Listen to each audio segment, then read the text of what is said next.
Anti depressant आपका topic number 28 है second semester का। आप डिप्रेशन के बारे में पढ़ेंगे, ठीक है।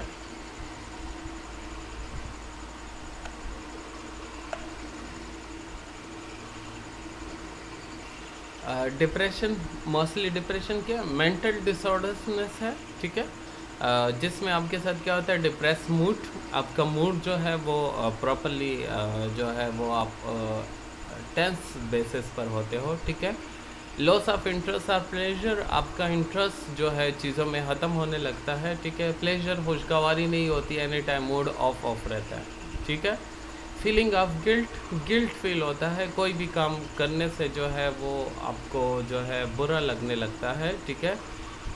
Low self worth, disturb sleep और एपिटाइट, भूख सही तरीके से नहीं लगती, नींद नहीं आती, ख़ुद को जो है कम तर समझा जाता है, ठीक है। एनर्जी लेवल आपका लो होने लगता है, क्योंकि आप एपिटाइट, आपको भूख नहीं लग रही, आप प्रॉपरली खा नहीं रहे हो, तो आपका एनर्जी लेवल जो है वो लो होने लगता है। एंड पुअर कंसंट्रेशन, और इस तरह फिर आपके बॉडी के जो ऑर्गन्स है वो भी प्रॉपरली काम नहीं कर रहे होते, तो कंसंट्रेशन लेवल भी आपका जो है वो कम होता है हर एक चीज़ में।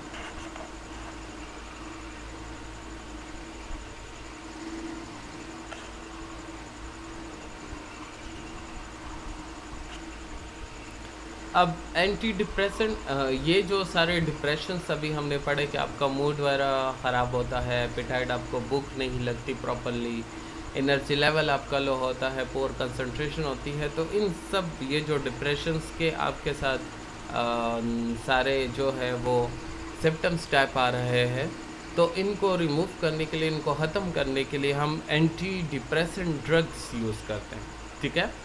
एंटी डिप्रेसेंट ड्रग्स लिए जाते हैं और इन सब जो आपके डिप्रेशन लेवल के जितने भी सिम्टम्स हैं उनको ख़त्म किया जाता है। तो सबसे पहले आपके साथ जो ड्रग्स आते हैं, सेरोटोनिन रीअपटेक इनहिबिटर्स, ठीक है। SSRI भी इसे कहा जाता है, सेरोटोनिन रीअपटेक इनहिबिटर्स ड्रग्स है, जिनमें आपको देखिए ये एग्जांपल्स जो दिए गए हैं, लाइक पैरोक्सिटीन, फ्लोक्सिटीन, सिट्रालिन, सिटालोप्राम, एसिटिलोप्राम, ये आपके क्या है, सेरोटोनिन रीअपटेक इनहिबिटर्स। अब इनका मैकेनिज़म्स कैसे होता है, मोस्टली आपके साथ जो है सेरोटोनिन रिस्पॉन्सिबल होता है आपको प्लेजर मूड देने के लिए। आपने नर्वस सिस्टम में पढ़ा होगा, हमारे साथ डिफरेंट टाइप के न्यूरोट्रांसमीटर होते हैं जो कि आपके मूड वगैरह पर भी डिपेंड होते हैं, तो उनमें से वन ऑफ द न्यूरोट्रांसमीटर है आपके साथ जिसका नाम है सेरोटोनिन। सेरोटोनिन की वजह से हमारे साथ जो है आपका मूड जो है वो प्लेजर्स होने लगता है, खुशगवार होने लगता है, आप मूडी बनते हो, ठीक है। अब यहाँ पर क्या होता है, जब आप डिप्रेशन में होते हो तो आपके साथ ये सेरोटोनिन जो होता है इसकी मिकदार जो है कम लेवल के लिए होती है, रीअपटेक होने लगता है, फिर से वापस जाने लगता है, ठीक है। तो आपके साथ जो है न्यूरॉन्स में, अगर आपने नर्वस सिस्टम एनाटॉमी फिजियोलॉजी में प्रॉपरली पढ़ा हो, तो नर्वस सिस्टम में आपके साथ जो होता है गैंग्लिया का एक जंक्शन बनता है, ठीक है। तो उसे हम क्या कहते हैं, साइनेप्टिक क्लेफ्ट कहा जाता है, साइनेप्सिस कहा जाता है, ठीक है। उसके साथ एक जो होता है आपका प्री गैंग्लियन अटैच होता है, एक पोस्ट गैंग्लियन अटैच होता है, ठीक है। प्री गैंग्लियन एक आपका होता है, एक पोस्ट गैंग्लियन होता है, जिसे हम प्री साइनेप्टिक क्लेफ्ट भी कहते हैं प्री गैंग्लियन को, और पोस्ट गैंग्लियन को हम पोस्ट साइनेप्टिक क्लेफ्ट भी कहा जाता है, पोस्ट साइनेप्टिक न्यूरॉन भी कहा जाता है, ठीक है। इसी तरह प्री गैंग्लियन को प्री साइनेप्टिक क्लेफ्ट भी कहा जाता है, प्री साइनेप्टिक न्यूरॉन भी कहा जाता है। ये न्यूरॉन की जंक्शंस की बात हो रही, ठीक है। तो उसमें हमारे साथ बेसिकली बताने का मकसद ये है कि आपके साथ यहाँ पर जो मैकेनिज़्म है जो हम पढ़ रहे हैं कि like block the reuptake of serotonin leading to increase the concentration of serotonin in synaptic cleft and thus increase the postsynaptic neuronal activity। ये क्या कह रहे हैं हमारे साथ कि जो सेरोटोनिन फिर से रीअपटेक हो रहा था, फिर से वापस न्यूरॉन में इंटर्स हो रहा था, प्री साइनेप्टिक में फिर से वापस जा रहा था, उनको हमने क्या कर लिया, ब्लॉक कर दिया। जब हम उसे ब्लॉक कर देते हैं तो सेरोटोनिन ज़्यादा अमाउंट में रिलीज़ होना शुरू हो जाता है। सेरोटोनिन ज़्यादा अमाउंट में रिलीज़ होता है और पोस्ट साइनेप्टिक न्यूरॉन की तरफ जाता है, पोस्ट गेंग्लियन की जो मैं बात कर रहा था उसकी तरफ जाता है और आगे अपनी एक्टिविटी शो करता है। और आपको पता है कि सेरोटोनिन जो है वो आपका मूड जो है प्लेजर करता है, आपका मूड जो है खुशगवार करता है। तो इस तरह सेरोटोनिन की मिकदार ज़्यादा होने लगती है और न्यूरोनल एक्टिविटी परफॉर्म करने के बाद आपके साथ आपकी एंजाइटी वगैरह जो है वो इन ड्रग्स की मदद से रिलीफ हो जाती है। ठीक है, तो सेरोटोनिन रीअपटेक इनहिबिटर्स का काम ये होता है कि सेरोटोनिन की जो पीस से रीअपटेक्शन हो रही है उसको हम ब्लॉक कर देते हैं। इस तरह सेरोटोनिन लेवल इंक्रीज़ हो जाता है बॉडी में और सेरोटोनिन लेवल इंक्रीज़ होने की वजह से आपके साथ आपका मूड खुशगवार होने लगता है।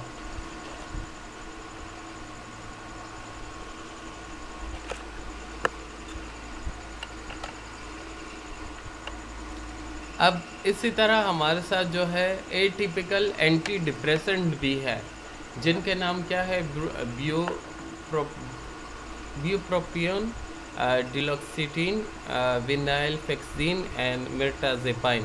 ठीक है, ये आपके एटिपिकल एंटी डिप्रेसेंट ड्रग्स के नेम हैं। ठीक है, अगर पेपर वगैरह में आते हैं एटिपिकल एंटी डिप्रेसेंट के नेम लिखे तो आपने ये एग्जांपल्स जो है आपके साथ 4 ये आपने लिखने होते हैं। ठीक है, अब हमारे साथ जो है इसका मैकेनिज्म क्या है, it's also enhance the serotonin and norepinephrine. Norepinephrine one of the neurotransmitter है। ठीक है, आपके साथ and block the alpha 2 receptor, और अल्फा 2 रिसेप्टर्स को जो है हमारे साथ ब्लॉक किया जाता है। ठीक है, एटिपिकल एंटी डिप्रेसेंट ड्रग्स का काम क्या है कि हमारे साथ सेरोटोनिन लेवल को इंक्रीज़ करता है और नॉरएपिनेफ्रिन को इंक्रीज़ करता है, जिसकी वजह से आपका मूड प्लेजर्स होने लगता है और आपका डिप्रेशन जो है वो ख़त्म होने लगता है।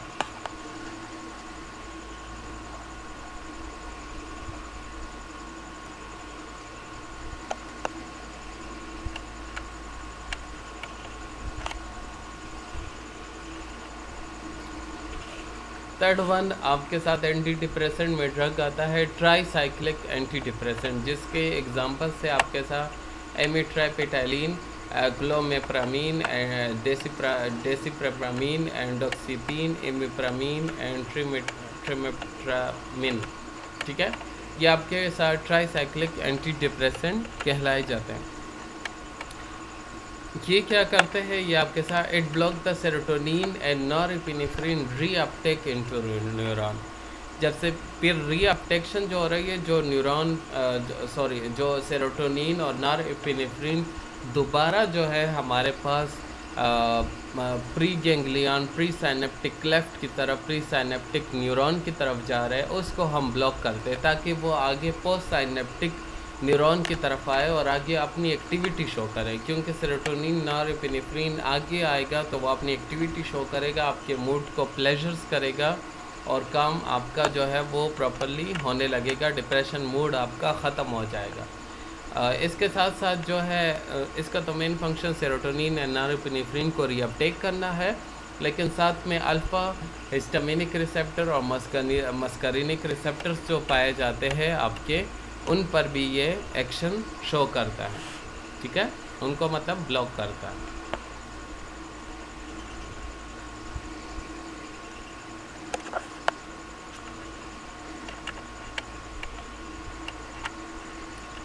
अच्छा, अब नेक्स्ट आपके साथ आता है मोनोएमाइन ऑक्सीडेज इनहिबिटर।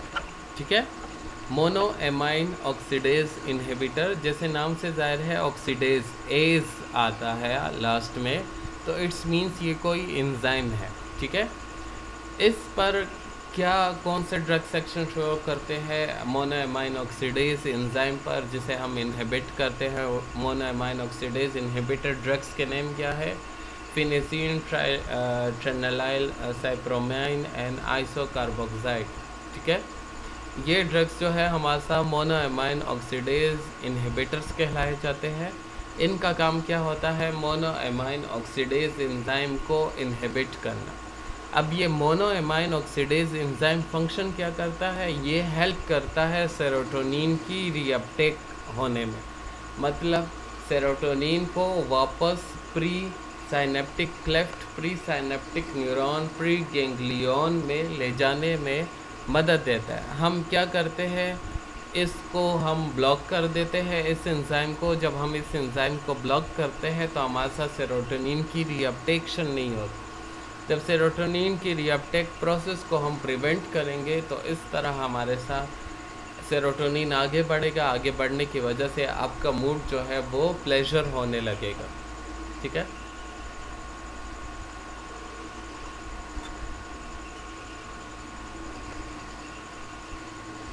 नेक्स्ट आपके साथ जो है फ्लूऑक्सेटिन है, SSRI है, सेरोटोनिन रीअपटेक इनहिबिटर आपका ड्रग्स है। आपने इसका क्या करना है, फ्लूऑक्सेटिन इस ड्रग का ये आपका असाइनमेंट टॉपिक है। आपने फ्लूऑक्सेटिन के जो है नॉर्मली उसका मैकेनिज्म ऑफ एक्शन मुझे असाइनमेंट में लिख कर देना है। इसके इंडिकेशन, यूज़ किस लिए होता है, ठीक है। इसके कंट्रा इंडिकेशन, किस लिए हम इसे यूज़ नहीं करते, किस टाइम में हम इसे यूज़ नहीं करते, ठीक है। और इसके अलावा जो है इसके एडवर्स इफ़ेक्ट क्या है वो आपने लिख कर देने हैं, और इसका डोज कितना है ये आपने मुझे लिख कर देना है। तो 5 चीज़ें आपने फ्लूऑक्सेटिन की लिखनी है। कौन सी लिखनी है? नंबर 1 मैकेनिज्म ऑफ एक्शन, इसका इंडिकेशंस इस फ्लूऑक्सेटिन के, कंट्रा इंडिकेशन फ्लूऑक्सेटिन के, एडवर्स इफेक्ट ऑफ फ्लूऑक्सेटिन आपने लिख कर देना है, और प्लस डोज फ्लूऑक्सेटिन का मुझे लिख कर देना है। असाइनमेंट टॉपिक्स है ये आपका, ठीक है। Okay, thank you.